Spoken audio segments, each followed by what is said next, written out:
It creates the idea and reinforces the idea of the belief systems that are part and parcel of the template of your consciousness, of your personality structure that you have created, reinforces them so that those beliefs can be experienced as fully as possible.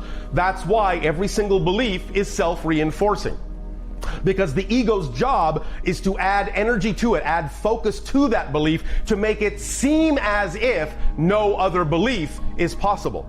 In order for you to focus on the belief strongly enough to actually have the physicalized manifestation and the experience that goes hand in hand with that particular belief you are holding to be true at any given moment.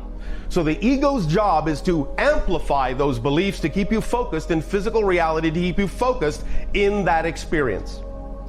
But when there is a degree of forgetting that exists to the extent that it has in your reality, very often, because of that sense of disconnection, because of that experience of disconnection, not that you're ever really disconnected, because you cannot be, but you can create the experience of disconnection to such a degree that the physical personality structure, the ego structure, can forget that it's not actually the one in charge, can forget that it has a helpmate in the template reality called the higher mind, can forget that it is not doing this alone. And in suddenly finding itself in the experience of being alone, it starts to build up the idea of fear. It starts to reinforce belief systems in a way that perpetuates its existence beyond the necessary level that it is actually required to generate for its continued existence. It starts to think that if it is all there is, then it's in charge of everything. The burden and the weight of the world is on its shoulders. The responsibility for everything that happens in your physical reality is up to the ego structure, and it starts to take on that job when it is not built for that job. It starts to burden itself, stress itself.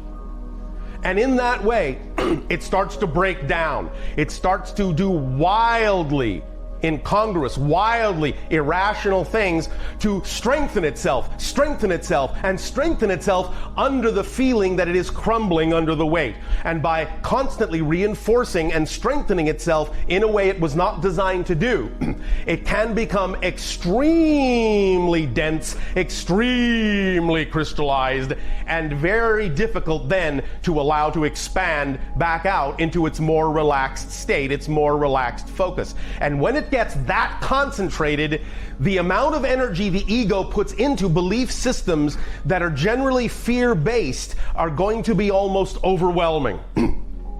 Because it is taking on this burden from a perspective of fear, most of its energy, most of its reinforcement is going to be fear-based. It's going to choose those things that are based on survival mode.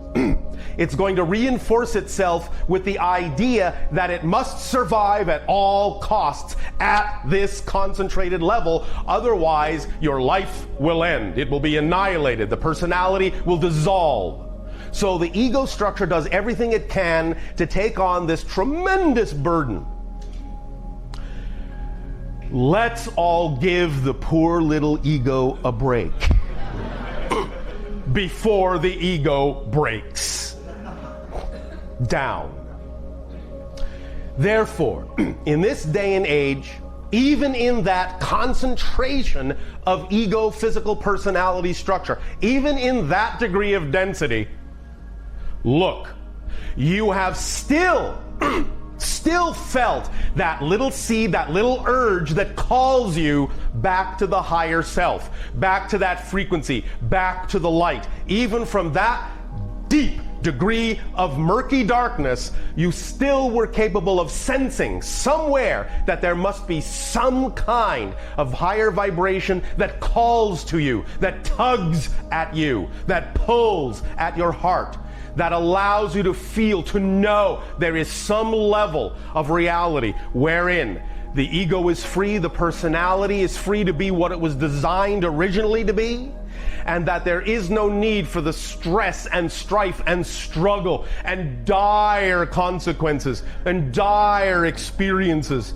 that the ego has for thousands of years on your planet sought to perpetuate in generation after generation after generation, constantly be reinforced and reinforced from generation to generation to generation.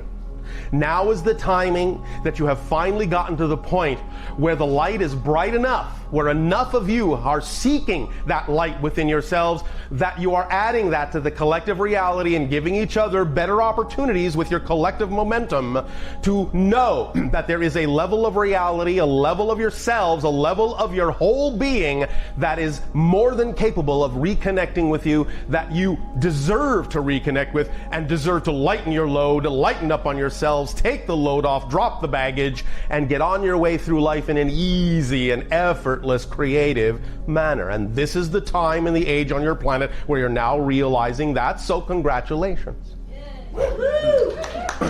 Now, we will share something with you to further strengthen the idea of the many different ways that you are starting to attract yourselves back to your own higher minds. So we will now share a little secret with all of you that we have shared with a few, and it is this. In these conversations that you are having with us, whether they be in this group structure or in one-to-one scenarios, doesn't matter. When you are speaking with us, you are actually speaking with your own higher mind. You are not speaking directly with us at all, ever.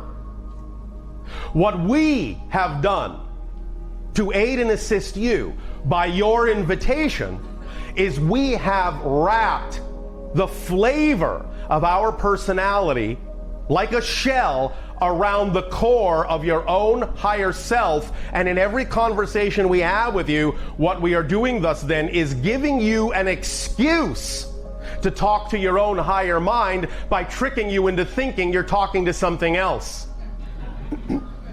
Because that something else was one step removed from your own higher mind. In that context, wasn't as scary to the ego as thinking that you're actually addressing your own higher mind and all that that implies in terms of what you now have to take responsibility for.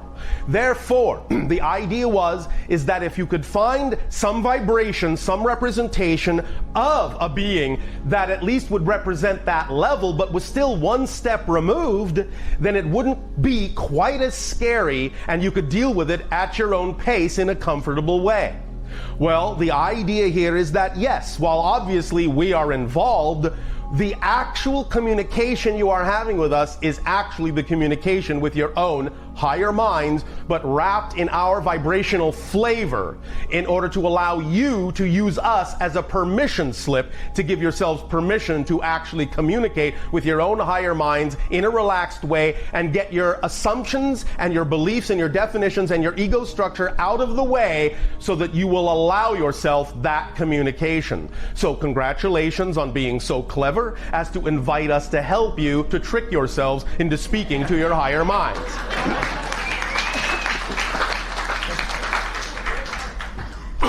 Now, with this realization, then you can begin more and more every day in every way to relax the idea that there is fear attached to speaking and reconnecting to your own higher mind. The ego can now be taught that it will not die, it will not be annihilated just because you are going to make a conscious reconnection to your higher mind. It will be given the opportunity to just do its job in a relaxed, creative, and loving way. It will be given its proper place in the idea of that whole person structure. It will be allowed to simply perform as it was designed to perform. It will not be overburdened with tasks and jobs that do not belong to it, and not only do not belong to it, but for which it is not designed, not capable of actually carrying out. As we have said previously in other transmissions, physical personality is not designed, is not capable, literally not designed to know how something is going to happen. It's not designed to read the giant template where the higher mind resides. It is only designed to know how something is happening or has happened in physical reality. So the idea is that when the ego forgot that it was connected to the higher mind, it thought it needed to take on the duty, the job description of the higher mind of trying to figure out how everything is going to happen. Well, this is my dream. This is my desire. Now, how am I going to make that happen? I don't know, but I'm going to try. I'm going to struggle. I'm going to pull a little at this. I'm going to grab at straws. I'm going to reach out, flail around till I can figure out how to make this work, how to force it to work, how to push everything together in the way that I want it to be. When in fact, it's simply the idea of allowing the higher mind to bring it to you in the way the higher mind knows is best for the whole person that you have chosen to be and best for the themes that you have chosen to explore. Only the higher mind knows how it is best for that to happen, because only the higher mind can see all the way to the horizon, can see the full path ahead, knows where all the twists and turns are, and thus knows what is actually the quickest route to the manifestation of your dreams. But when the physical ego thinks that it knows the best route, it will constantly be slamming into walls, bouncing off of rocks, banging its head into walls and all sorts of things, because it believes that it knows, and it is the only thing that knows, and it will insist on going certain ways that it has been taught to believe is the quickest path to its dreams and desires, but which very often is actually the longest route. So instead of going around these things, around the things that it defines as obstacles, it will stand in front of them and constantly bash itself against these obstacles, instead of listening to the higher mind that tells it that even though it may seem to take a little longer to go around, it's actually the quickest route, because by going around you will go that much more quickly than the time it will take for you to stand there and smash your head against the wall, until you finally figure out you're not going to go through it. So the idea again is to recognize that physical mind does not have the capacity to know how something's going to happen. Let that be the job of the higher mind. Just allow the physical mind to enjoy what it is brought, to see how it happened, to marvel at the synchronicity of how the higher mind was capable of organizing events, so that it would serve the idea of the theme you chose to explore in the most loving, creative, beneficial, joyful way possible, most playful way possible. You must learn that the physical mind and the higher mind need to work together in order to be the whole person. Because if, in that sense, you are only using your physical personality, your physical mind, in an attempt to figure out how everything is supposed to work, you are literally walking through life half-witted. You're only using half of your full mind. So the idea is to understand that you really don't have a whole mind until you form a reconnection and a relationship and a communication style with the higher mind that allows you free-flowing trust, free-flowing communication in that relationship of functioning like a whole being. Now, imagination has been given as part of the personality structure to allow it to understand that it always has access to the higher mind. Imagination is the conduit, the pipeline to the higher mind and from the higher mind. But again, when the ego structure becomes so crystallized, so densified that it thinks it's the one in charge and has to figure every single little thing out, it will not trust the imagination. It will shut the door to the imagination because it seems unreal, superfluous, having nothing to do with what the ego has determined are the necessary things it must do to get where the person wants to go. So it will close and constrict that pipeline, and it will not trust the imagination because it seems like the imagination is irrelevant, has nothing at all to do with what the ego has determined are the necessary steps. But what it has done by doing that is it has constricted the flow of communication coming from the higher mind that is actually the kind of information the physical personality needs in order to actually relax itself and move on through life in an effortless way. The idea, again, is to understand that Once you form a relationship with the higher mind, once you form a balanced relationship with it, imagination is the conduit through which inspiration will come, and in which you will allow the physical personality to know that it is in constant communication with the person up on the boat, and that it will never be guided into a crevasse, it will never be guided into the mouth of a shark. It will always be guided straight toward the horizon that represents the dream and the theme that the personality chose to explore, and all the transitions can happen quite magically when those lines of communication are open. Again, we remind you of this. Very often, the ego might be willing to use the imagination a little bit, but again, it often subverts the use of the imagination for its own purposes, to reinforce its own ideas of what it thinks is the best way to allow something to manifest. The physical personality may be willing from time to time to create a vision, an ideal vision of the dream. It will create all the scenario. You have heard us say, and you've heard many say, visualize, visualize, visualize. Create a mock-up in your mind's eye, in your imagination, of the ideal scenario that represents to you the idea of your highest excitement, your highest passion. And this is a good thing to do. This is a positive thing to do. It is a beneficial and creative thing to do, to use your imagination and visualize what is a representation, the closest possible representation you can create with your physical mind of that ideal scenario that you say is representative of your passion, of your dream. But here is the key. It is only a representation. Now, this is not to say that what you imagine at that moment cannot come to pass exactly as you have imagined it. Oftentimes, it happens exactly that way, and that is all well and good. But the only reason it may have happened that way is you actually allowed a momentary opening and actually recognized what the higher mind was telling you was the representation of the best way for you. Nevertheless, here is where many individuals on your planet fall into the trap. Again, because of the ego structure's predilection for thinking it has to figure everything out and know how everything is going to happen.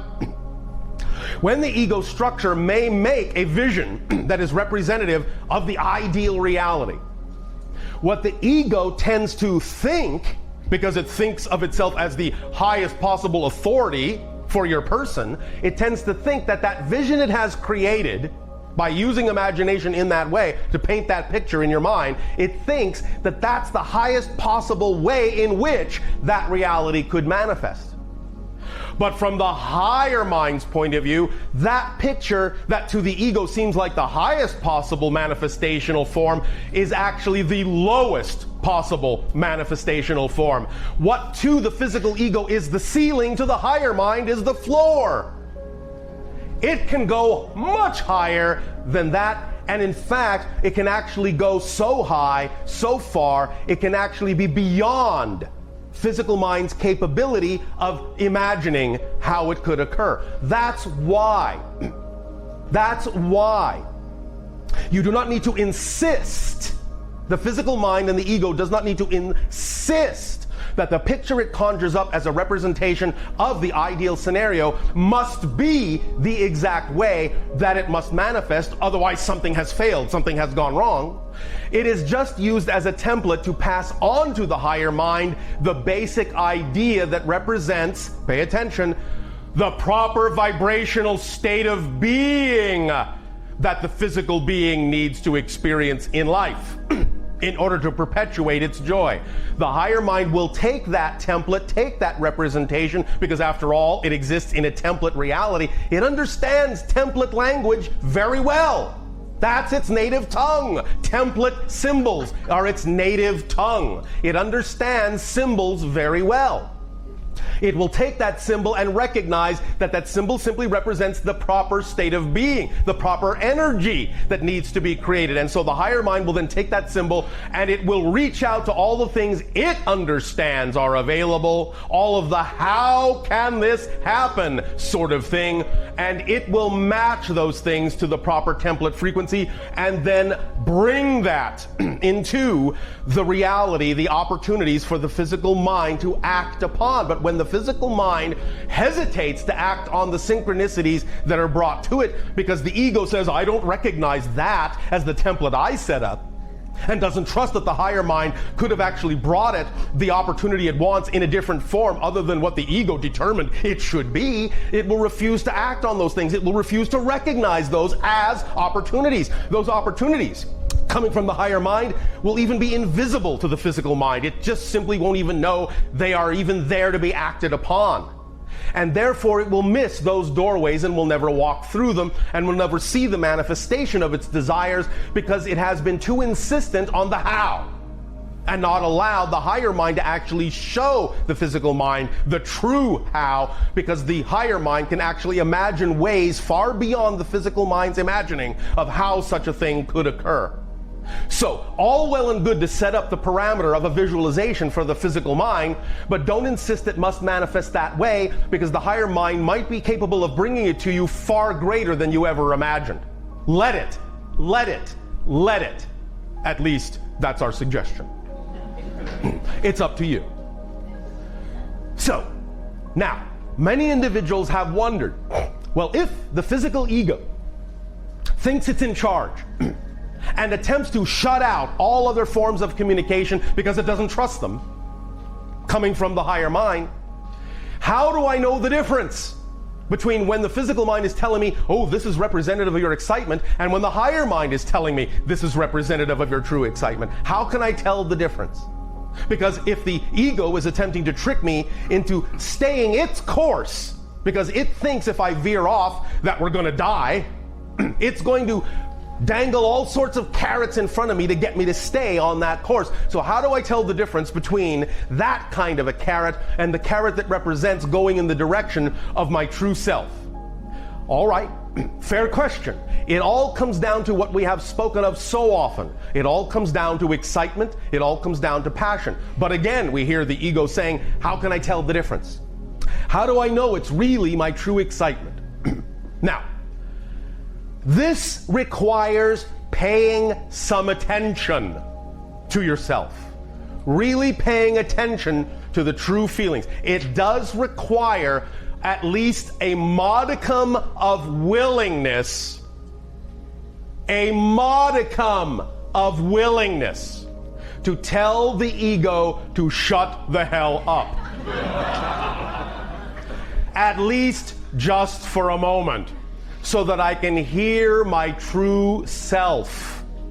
At least take a breath. At least take a pause. At least stop and wonder whether or not you are actually being shown something that is representative of a fear or something that is representative of a joy. Because we understand that when you're in that confused state, anxiety can actually seem like excitement. And excitement can actually seem like anxiety. But this is why it's so critical to take that pause, to allow yourself to at least be in charge enough, be willing enough to tell the ego to be quiet for a moment so that you can get in touch with your inner being and tell the difference in the quality of the vibration of the emotion you are feeling at that moment with respect to the idea you are exploring. If you are quiet for that moment and willing to be open to be shown what it actually is, you will be able to tell the difference. You'll be able to develop the discernment of the difference between the vibration of fear and doubt and the vibration of joy and certainty. You will be able to tell the difference because that ability to tell the difference is built into you. It's built into your consciousness. And at that level, you all know the difference. But if the ego is making too much noise, if it's not allowing you to stop and think, it does that specifically to prevent you from being able to tell the difference, because it's afraid that if you tell the difference, it won't be in charge anymore. And to the ego, that means death, because it doesn't believe the higher self really exists. So, it's all about finding that space of balance and peace within yourself that will allow you, even if only just for a moment, to allow the ego to be quiet enough so that you can use the natural mechanism of balance within your being that will tell you what the flavor of the emotion you're feeling is, and thus, by identifying the flavor of the emotion, that will then put you in touch with what kind of belief and definition you would have to have in order to be generating that emotion. And then you will know whether it comes from the physical negative ego or from the higher self, whether it is representative of fear, whether it is representative of excitement. But you need that moment of quietude. You need that moment of solitude. You need that moment of peace. You have to be willing to step back. You have to be willing to let it be all right to not know what's going on at the moment.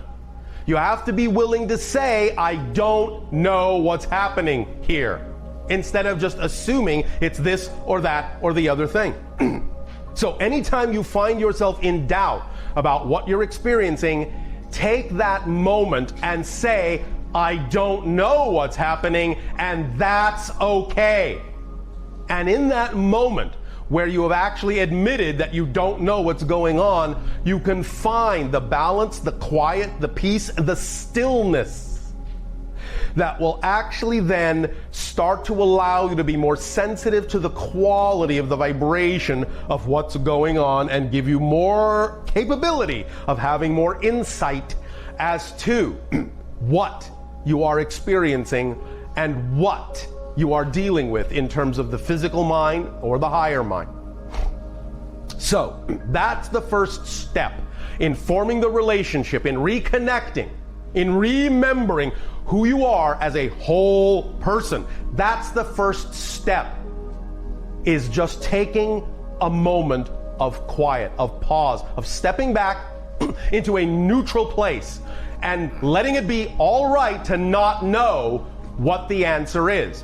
As soon as you allow yourself to be all right in that balance point, you can allow the natural senses you were created with to begin to fill that stillness, to fill that little void of quietness, and they will begin to be heard. But you have to be quiet to hear them at first, because they have been suppressed for so long in your society that at first it will only seem like a whisper, but you'll recognize it. In the quiet, if you truly allow the quiet to happen, there will be no other sound, and thus you'll be able to recognize the quality of those little whispered voices for what they are. And as soon as you really start paying attention to what they are, you can start to guide yourself with them in the direction of your preference. And as you do that, bit by bit, and this may take some practice, it's all right, bit by bit, you will start to gain more discernment as to exactly what vibration is representative of what, and you will start to pacify the ego into understanding that it's not going to die, it's not going to be annihilated, that in fact this is what it really wants, because it is tired of laboring under such stressful circumstances, it is tired of bearing the weight, and you're going to take the load off and you're going to bring it along. It's not going to go anywhere. It is your friend. You love it. It is serving you. It is designed for a purpose of focusing you in the physical reality experience you wanted to have, in the theme you wanted to explore, and you cannot live without it. Literally, you cannot live without it. So in that sense, while you are forming a more loving relationship with your higher mind, the key to forming a more loving relationship with your higher mind is to actually form a more loving relationship with your ego, and not allow it to continue to burden itself unbearably when it has no business doing so, because it was never designed to handle that kind of weight, that kind of stress. So it's all about loving all aspects of yourself enough to be trusting enough to let them fall back into their proper place in the relationship, do the job they were designed to do, and thus then allow yourself to be loving enough to yourself to reap the benefit of that balanced relationship between physical mind and higher mind, so you can function as a whole person.